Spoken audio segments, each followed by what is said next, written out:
Hong Kong won't fully become part of China until 2047, almost 3 decades from now. But many in this semi-autonomous city say their way of life is already changing as Beijing expands its influence here. At the heart of the latest protests here was an intensely personal question. Would you trust being sent to stand trial in China's politicized judicial system? The answer from Hong Kongers was a resounding no. An estimated 2 million people attended the latest protest against the government's extradition proposal.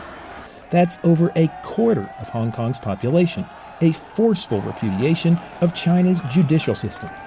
Though the government paused the bill, Hong Kong's future remains uncertain. As Beijing closes in, many feel they have no choice but to consider leaving.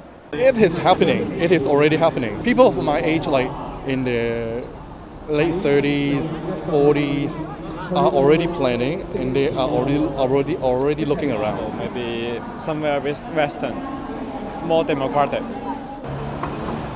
Yeah, I will feel ashamed that I will not like to live in here anymore. We will go to Taiwan or Australia, somewhere that not yet controlled by China. Hong Kong's reputation as an international financial hub could also be at risk. One of the reasons why people like using Hong Kong as an Asia base is that on the one hand they can get access to the China market, but on the other hand it's a separate legal system with greater protections of the rule of law and greater protections for private property and the like.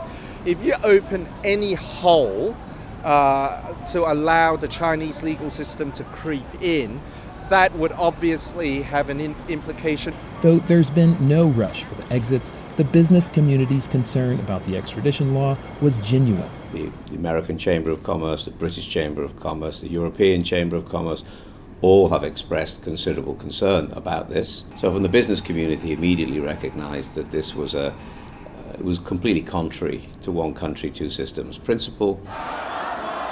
Since Hong Kong lacks fully democratic institutions, one of the only ways people here can push back is through protests. And at this point, the protests only keep getting bigger.